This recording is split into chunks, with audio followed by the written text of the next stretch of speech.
नमस्ते, स्वागत है दोस्तों। आज हम एक अद्भुत चीनी फंतासी फिल्म देखने जा रहे हैं। बिना समय बर्बाद किए आइए फिल्म देखें और हमारे चैनल का समर्थन करने और हमें प्रेरित करने के लिए लाइक बटन दबाएं। शुरुआत में वे 3 राज्य दिखाते हैं। पहला है स्वर्ग, जहां देवता रहते हैं।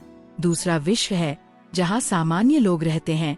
और तीसरा नरक है, जहां राक्षस रहते हैं और अंडरवर्ल्ड में पापियों को दंडित करते हैं। जैसे जैसे अवधि बीतती है, नरक में राक्षस बुरे कार्यों में संलग्न होने लगते हैं। वे एक चमकता हुआ पत्थर बनाते हैं जो उन्हें अविश्वसनीय शक्ति प्रदान करता है। राक्षस पृथ्वी पर आते हैं, लोगों को मारते हैं और उनकी आत्माएं चुरा लेते हैं, उन्हें पत्थर में फंसा देते हैं। पत्थर की शक्ति के कारण नरक का राजा तीनों लोकों स्वर्ग, पृथ्वी और नरक पर कब्जा करने और उन पर शासन करने की योजना बना रहा है। ऐसा करने के लिए उसे एक विशिष्ट दिन पर एक अनुष्ठान करने की आवश्यकता होती है, जो हर 1000 साल में केवल एक बार होता है। वह दिन तेजी से नजदीक आ रहा है। देवता इस बात से अवगत हैं और खतरे के लिए तैयार रहते हैं। भगवान मिंगताओ नाम के एक सेनापति को बुलाते हैं और उससे कहते हैं कि जिस दिन का राक्षस इंतजार कर रहे थे वह दिन करीब आ गया है। वह मिंगताओं को दुनिया के लोगों की रक्षा करने का आदेश देता है। अगले दृश्य में एक गांव में लोग अपने खेतों पर काम कर रहे होते हैं। तभी अचानक नरक के राक्षस प्रकट होते हैं। वे ग्रामीणों को मारते हैं और उनकी आत्माएं चुरा लेते हैं। राक्षस आत्माओं को चमकते हुए पत्थर में रखकर नरक में लौट आते हैं। इन राक्षसों में हमारा नायक ली भी है। जैसे ही वे प्रवेश द्वार के पास पहुंचते हैं, विशाल राक्षस क्षेत्र की रखवाली कर रहे हैं। ली चुपचाप अंदर आता है और पत्थर पर आत्मा चढ़ाने का नाटक करता है, लेकिन इसके बजाय वह उसे चुरा लेता है। पहले तो इस पर किसी का ध्यान नहीं जाता। ली विशाल दानव के पैरों के बीच से बचकर गेट के माध्यम से अपना रास्ता बनाता है, लेकिन अचानक एक छिपकली दानव उसे कुछ संदिग्ध महसूस होता है। उसने ली की पोशाक उतार दी और पता चला कि ली ने चमकता हुआ पत्थर चुरा लिया है। राक्षस उसका पीछा करने लगते हैं। ली भागता है और विशाल दानव उसे लगभग पकड़ लेता है, लेकिन देवताओं द्वारा भेजा गया कमांडर हस्तक्षेप करता है और उसे बचाता है। वह ली से कहता है, तुमने अच्छा काम किया। वे दोनों उड़ जाते हैं और नरक से बच जाते हैं। इस बीच नरक के राजा को पता चलता है कि चमकता हुआ पत्थर गायब है और वह अपने सेवकों से इसके बारे में पूछता है। छिपकली दानव कहता है, मैंने उसे नहीं देखा, शायद वह कोई देवता था। लेकिन नरक के राजा ने जवाब दिया, देवता नरक में प्रवेश नहीं कर सकते, ये किसी और के द्वारा किया गया होगा। छिपकली दानव कहता है, मैं पत्थर ढूंढने जाऊंगा, लेकिन राजा ने उसे रोक दिया और पत्थर निकालने के लिए एक बर्फ लड़की को नियुक्त किया, जो बर्फ में जमी हुई थी। वह उसे रिहा कर देता है और उसे उसके मिशन पर भेज देता है। अगले दृश्य में नरक की अपनी यात्रा से कमजोर हुए ली को कमांडर से पेय मिलता है। इसे पीने के बाद ली की ताकत वापस आ जाती है। ली की एक बहन है जो कमांडर से उसे परेशान न करने के लिए कहती है, क्योंकि वह कमजोर होता जा रहा है। कमांडर ने जवाब दिया, तुम्हारे भाई ने चमकता हुआ पत्थर चुराकर बहुत अच्छा काम किया है, लेकिन नरक के राक्षस नहीं रुकेंगे, वे पत्थर के लिए आएंगे। तुम्हारा भाई ही एकमात्र ऐसा व्यक्ति है जो उनसे लड़ सकता है। मैं उसे प्रशिक्षित करूंगा, उसे आवश्यक कौशल और शक्तियां दूंगा, इसलिए चिंता मत करो, मैं उसकी देखभाल करूंगा। कमांडर ली को एक पहाड़ी की चोटी पर ले जाता है, जहां एक बुद्ध वृक्ष खड़ा है। ली एक भिखारी की तरह दिखता है, लेकिन अतीत में जब वह कमांडर के साथ प्रशिक्षु था, तो उसने कई राक्षसों से लड़ाई की और उन्हें मार डाला। उसके कौशल के कारण कमांडर ने उसे पत्थर लेने के लिए चुना। कुशल होते हुए भी ली के पास राक्षसों से लड़ने की शक्ति नहीं है, इसलिए कमांडर एक हाथ का पंखा फैलाता है और ली को सत्ता हस्तांतरित करने के लिए ली के खून का उपयोग करता है। इसके साथ ही ली एक विशाल राक्षस में बदल जाता है। हालांकि वह अपने नए रूप को नियंत्रित करने के लिए संघर्ष करता है और जमीन पर गिर जाता है। कमांडर कहता है, अब आपके पास शक्ति है, लेकिन आप नहीं जानते कि इसे कैसे नियंत्रित किया जाए। मैं आपको प्रशिक्षित करूंगा। उसके बाद ली अविश्वसनीय रूप से शक्तिशाली हो जाता है और एक ही प्रहार से बड़े बड़े पत्थरों को तोड़ सकता है। विशाल राक्षस में परिवर्तन उसकी आत्मा की गहराई से शुरू होता है। ली को अपनी शक्तियों को नियंत्रित करने में मदद करने के लिए कमांडर उसे एक चट्टान से धक्का दे देता है। ली अपने मानव रूप में गिर जाता है, लेकिन वह बदल जाता है और जल्दी से एक विशाल राक्षस के रूप में वापस कूद जाता है। कमांडर फिर कहता है, राक्षस रूप में आपको एक हथियार की आवश्यकता होगी। आप अपनी रीढ़ की हड्डी का उपयोग कर सकते हैं। जब ली उसकी पीठ को छूता है तो उसकी रीढ़ से एक हथियार निकलता है। वह इसके साथ उग्रता से अभ्यास करता है। इसके बाद सेनापति शेर को सुरक्षित रखने के लिए चमकता हुआ पत्थर देता है और शेर उसे अंदर ले जाता है। और अब वह उन लोगों से बात करने लगा जो राक्षसों से डरते थे। उन्होंने कहा, डरो मत, अब हमारे पास चमकता हुआ पत्थर है, लेकिन नग से राक्षस हम पर हमला करने आएंगे। अगर हम बच गए और अगले 5 दिनों तक लड़ते रहे तो सब कुछ खत्म हो जाएगा। उन्होंने पूछा, क्या आप इन राक्षसों से लड़ने के लिए तैयार हैं? लोगों ने हाथ उठाकर चिल्लाया, हम लड़ने के लिए तैयार हैं। इसी बीच कुछ खूबसूरत लड़कियां एक नृत्य कार्यक्रम के लिए गांव में दाखिल हुई। लोग उन्हें उत्सुकता से देखते रहे, लेकिन ली को कुछ संदिग्ध लगा। उसने अनुमान लगाया कि छिपकली राक्षस मनुष्य रूप में आया है। जब ली जांच करने गया तो वह एक लड़की को देखकर दंग रह गया, क्योंकि वह हमारी नायिका थी, स्नो गर्ल। उसे देखकर ली दंग रह गया क्योंकि वह उसे पहले से ही जानता था। स्नो गर्ल ने कहा, हम नृत्य कार्यक्रम के लिए पश्चिम से आ रहे हैं। अचानक ली ने उसका हाथ पकड़ लिया और पूछा, तुम्हारा हाथ इतना ठंडा क्यों है? लेकिन उसने कोई जवाब नहीं दिया और चली गई। उस रात जब नाटक की तैयारी चल रही थी, ली फिर से स्नो गर्ल के पास पहुंची और पूछा, तुम ऐसा क्यों व्यवहार कर रही हो जैसे तुम मुझे नहीं जानती हो? बस थोड़ी सी दाढ़ी बढ़ी है, लेकिन 3 साल पहले हम प्रेमी हैं। स्नो गर्ल ने उत्तर दिया, तुम्हारा क्या मतलब है? हम प्रेमी हैं? असंभव, बस चले जाओ। वह चली गई और ली अपने खोए हुए प्यार के क्षणों को महसूस करते हुए परेशान हो गया। फ्लैशबैक में 3 साल पहले जब ली कमांडर के साथ इंटर्नशिप कर रहा था, वह अंदर पढ़ाई कर रहा था, तभी उसे बाहर किसी के होने का आभास हुआ। यह मानते हुए कि यह एक राक्षस है, वह हमला करने के लिए अपनी तलवार लेकर बाहर की ओर खिसक गया, लेकिन उसने स्नो गर्ल को हवा में खूबसूरती से तैरते हुए देखा। उसे देखते ही उसका दिल जोरों से धड़कने लगा। उसने एक शब्द भी नहीं कहा, लेकिन मुड़कर उसकी ओर देखा और उसी क्षण उसे उससे प्यार हो गया। बाद में उसने उसे हर जगह खोजा, लेकिन वह नहीं मिली। इसलिए उसने उसकी एक तस्वीर बनाई, ये सोचते हुए कि वह उसे फिर कभी नहीं देख पाएगा। लेकिन तभी किसी ने उसका दरवाजा खटखटाया। यह लड़की थी। वह स्तब्ध रह गया। लड़की ने पूछा, बाहर बर्फीला तूफान है, क्या मैं यहाँ सिर्फ एक रात के लिए रुक सकती हूँ? उसने तुरंत उसे अंदर जाने दिया और वे प्यार में पड़ने लगे। अंततः प्रेमी बन गए। एक दिन स्नो गर्ल ने पूछा, अगर मैं राक्षस होती तो क्या तुम अब भी मुझसे प्यार करते? परंतु उसने उत्तर दिया, राक्षसों और मनुष्यों को एक साथ नहीं रहना चाहिए। यदि तुम राक्षस होते तो मैं तुमसे प्रेम नहीं करता। दिल टूट गया। स्नो गर्ल अपने स्नो दानव रूप में बदल गई, भाग गई और उसे फिर कभी नहीं देखने का फैसला किया। इस वजह से वह नर्क में लौट आई और खुद को बर्फ में जमा लिया। अब वर्तमान में स्नो गर्ल के साथ आई लड़कियां अपने नृत्य से ग्रामीणों को आकर्षित करने लगी। इस बीच ली स्नो गर्ल के तंबू में गई। वह भी अनजाने में उसे आकर्षित कर लेती थी। उसी समय ली ने देखा कि उसकी आंखों से बर्फ की सुई निकलने वाली थी। उसने तुरंत अपनी उंगली उसकी गर्दन पर रख दी, जिससे वह अपनी जगह पर जम गई।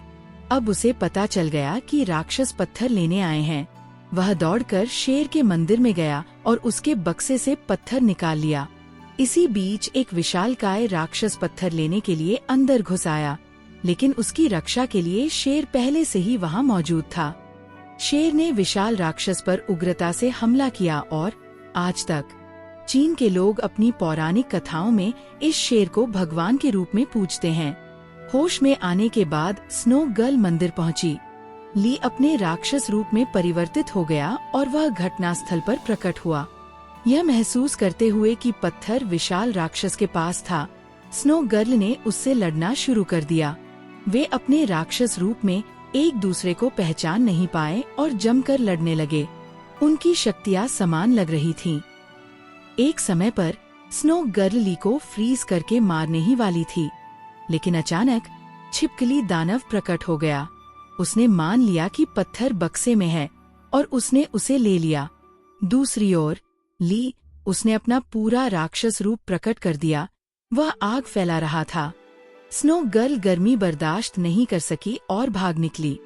बाद में ली अपने मानवीय रूप में वापस आ गया, मुस्कुराया जब उसने देखा कि वे केवल बॉक्स ले गए हैं।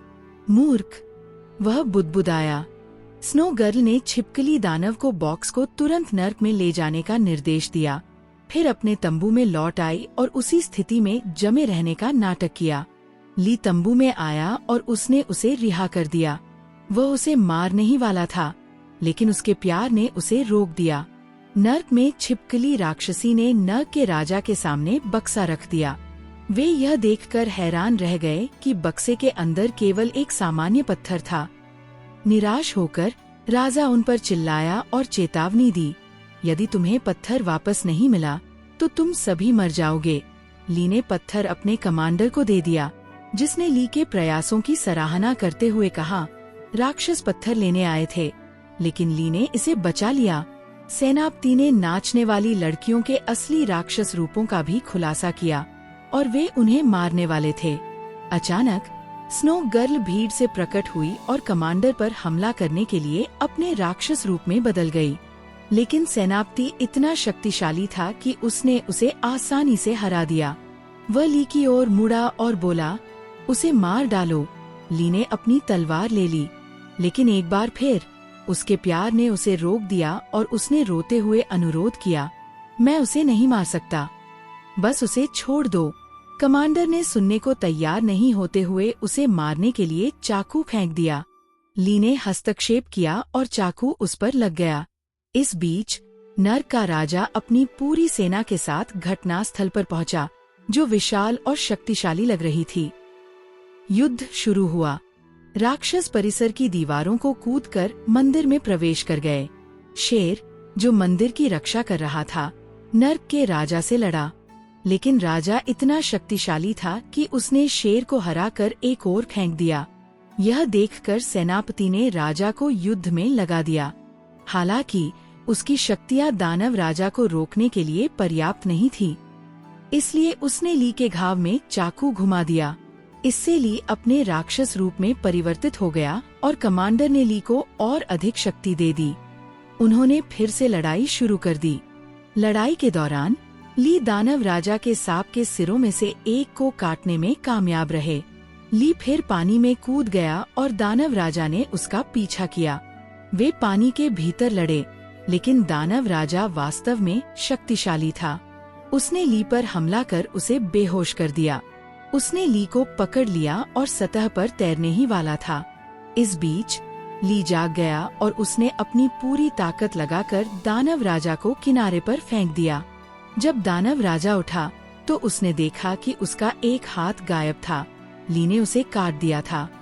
दानव राजा कमजोर हो जाता है और वापस लड़ने में असमर्थ हो जाता है, इसलिए वह नर्क में लौट आता है। कमांडर ली को उसे मारने का आदेश देता है, लेकिन ली को कुछ अलग लगता है और वह दानव राजा को जाने देता है। ली के वापस अपने मानव रूप में परिवर्तित होने के बाद कमांडर उस पर चिल्लाता है और कहता है कि उसने दानव राजा को मारने का सबसे अच्छा मौका गवा दिया।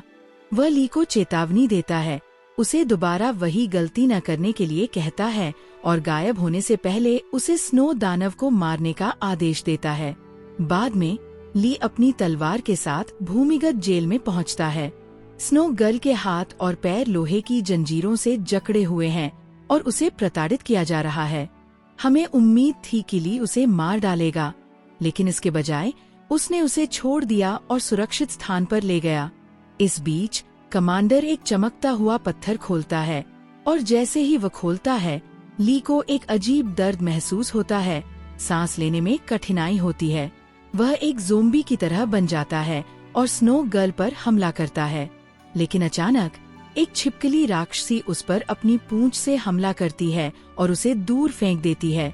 स्नो गर्ल छिपकली दानव को रुकने के लिए कहती है और छिपकली दानव बताती है कि वह ली की मदद करने आई थी। वह उसे एक दवा देती है और कहती है कि यह उसी तरह की दवा है जो कमांडर ने उसे दी थी। विश्वास के साथ ली ने इसे पी लिया। फिर वह एक चौंकाने वाला सच उजागर करती है। ली इंसान नहीं है, वह नर्क का है। यदि वह अपने अतीत के बारे में अधिक जानना चाहता है तो वह उसके साथ नर्क के राजा से मिलने आ सकता है। उलझन में ली अपने घर लौट आता है, फिर भी अपनी असली पहचान से अनजान है। वह अपनी बहन और एक डॉक्टर से मिलता है जो उसकी जांच करता है। हर कोई ये जानकर हैरान है कि ली की नाड़ी या दिल की धड़कन नहीं है, वह एक राक्षस है। फ्लैशबैक में ली अपने अतीत को याद करते हैं। उनका जन्म और पालन पोषण एक ऐसे गांव में हुआ था जहां रिश्वतखोरी के कारण केवल अमीर छात्र ही सरकारी नौकरी की परीक्षाओं में शामिल हो सकते थे। गरीब होने के बावजूद ली बुद्धिमान थे, लेकिन उनका चयन नहीं हुआ। इसके बजाय उन्होंने धनी छात्रों को चुना। इस अन्याय को सहन करने में असमर्थ ली ने सरकारी अधिकारियों के बीच रिश्वतखोरी और भ्रष्टाचार को उजागर किया। परिणाम स्वरूप सरकार का विरोध करने के कारण उन पर झूठा आरोप लगाया गया और गिरफ्तार कर लिया गया। ली इसे सहन नहीं कर सके, इसलिए उनका सिर पत्थर से टकराया और उनकी मृत्यु हो गई। उसकी आत्मा ने उसका शरीर छोड़ दिया और अब उसे सब कुछ याद है। सच्चाई जानने के बाद ली को बहुत बुरा लगता है। फिर वह दवा पीता है जो स्नो डेमन ने उसे दी थी, जिससे उसकी सामान्य स्थिति बहाल हो जाती है। ली कहते हैं, अब मुझे ये जानना होगा कि मेरे मरने के बाद मेरे साथ क्या हुआ। मुझे नर्क में जाना होगा और नर्क के राजा से मिलना होगा। साथ में वे नर्क में प्रवेश करते हैं, जहां नर्क का राजा स्नो दानव को ली से प्यार करके नर्क को धोखा देने के लिए दंडित करता है। ली क्रोधित है और अपने बारे में सच्चाई की मांग करता है। नर्क के राजा ने तब एक चौंकाने वाला खुलासा किया। ली की मृत्यु के बाद उसकी आत्मा को नर्क में ले जाया गया। कमांडर ने ली की आत्मा पर दावा किया और उसे वापस ली के शरीर में डाल दिया, जिससे उसे विश्वास हो गया कि वह अभी भी जीवित है। कमांडर ने ली की यादें मिटा दी और उसे चमकता हुआ पत्थर वापस लाने के लिए प्रशिक्षित किया। नर्क के राजा बताते हैं कि सामान्य मनुष्य या देवता नर्क में प्रवेश नहीं कर सकते, लेकिन ली भगवान या इंसान नहीं थे, वह नर्क के थे। इसीलिए तुम आसानी से नर्क में प्रवेश कर गए और चमकता हुआ पत्थर चुरा लिया। ली इस पर विश्वास नहीं कर सकते। वह जोर देकर कहता है कि कमांडर एक अच्छा व्यक्ति था, लेकिन नर्क के राजा ने सच्चाई का खुलासा किया। आपका कमांडर एक अच्छा व्यक्ति नहीं था, वह दुष्ट था। निराश होकर ली नर्क के राजा पर हमला करता है। अचानक एक जोरदार विस्फोट होता है। नर्क का राजा समझाते हुए आगे कहता है कि मानव आत्माओं को चुराना और चमकते पत्थर को शक्ति प्रदान करना कमांडर की योजना का हिस्सा था। कमांडर नर्क के राजा के पास आया था और नर्क की आत्माओं के बजाय पत्थर को शक्ति देने के लिए मानव आत्माओं का उपयोग करने का सुझाव दिया था, जिसमें बहुत लंबा समय लगेगा। सेनापति पर विश्वास करके नर्क का राजा सहमत हो गया। हालांकि नर्क के राजा को जल्द ही एहसास हुआ कि कमांडर ने उसे धोखा दिया था। उसने तीनों लोकों स्वर्ग, पृथ्वी और नर्क पर शासन करने के लिए पत्थर का उपयोग करने की योजना बनाई थी।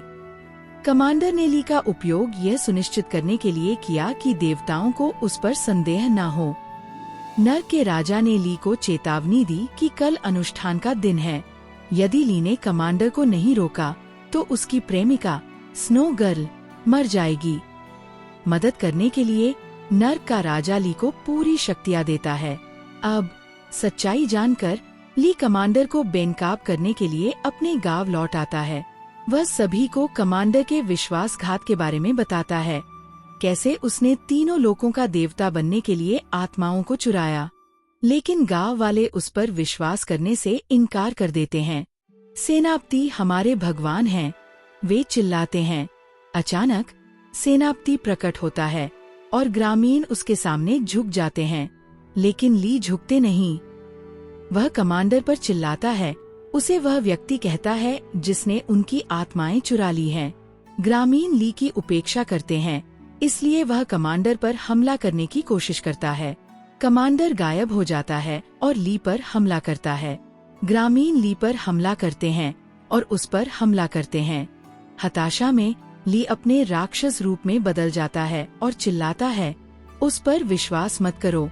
कमांडर अपने सैनिकों के साथ ली पर हमला करता है, लेकिन स्नो गर्ल बर्फीला तूफान बनाने और ली को सुरक्षित स्थान पर ले जाने के लिए ठीक समय पर पहुंचती है।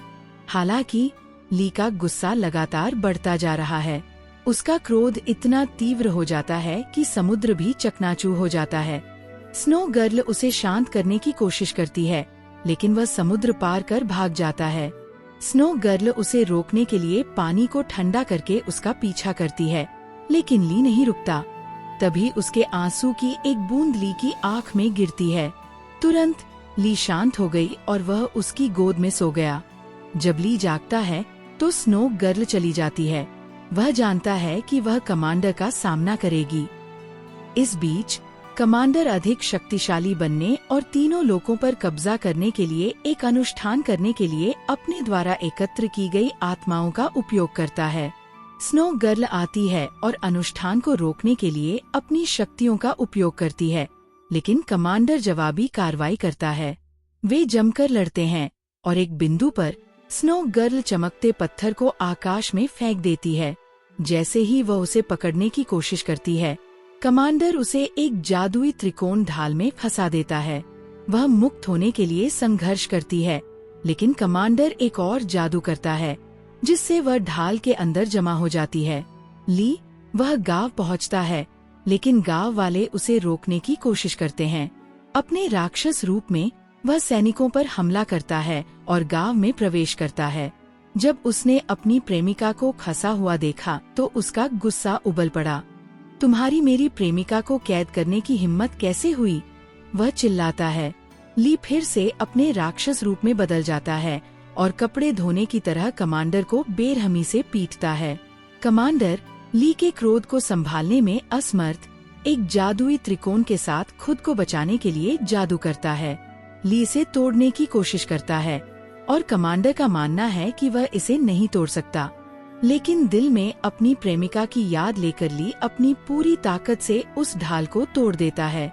वह उसे टुकड़ों में तोड़ देता है और अपने हथियार का उपयोग करके कमांडर के शरीर को 2 टुकड़ों में काट देता है। कमांडर की मृत्यु के साथ स्नो गर्ल जादुई ढाल से मुक्त हो गई। वह ली की बाहों में गिर जाती है, लेकिन बहुत देर हो चुकी है। वह मर रही है। मरने से पहले वह उससे पूछती है, क्या तुम अब भी मुझसे प्यार करोगे, भले ही मैं एक राक्षस हूँ? वह पीड़ा में चिल्लाता है, लेकिन जैसे ही स्नो गर्ल गायब हो जाती है, उसका दिल टूट जाता है। चमकता हुआ पत्थर फिर ली के हाथ में लौट आता है और सभी चुराई गई आत्माएं रिहा हो जाती हैं और उनके असली मालिकों के पास लौट जाती हैं। यह देखकर गांव वाले ली को भगवान के रूप में पूजने लगते हैं, लेकिन ली केवल अपने खोए हुए प्यार के बारे में सोचता है। भगवान ली के पास आते हैं और उन्हें स्वर्ग में शांतिपूर्ण जीवन प्रदान करते हैं, लेकिन ली ने मना कर दिया। मैं स्वर्ग में शांति नहीं चाहता, मेरा स्थान नर्क में है, वह कहता है, और वह नर्क के पाताल में गिर जाता है। और यही कहानी का अंत है। आशा है आप सभी ने आनंद लिया होगा। देखने के लिए धन्यवाद।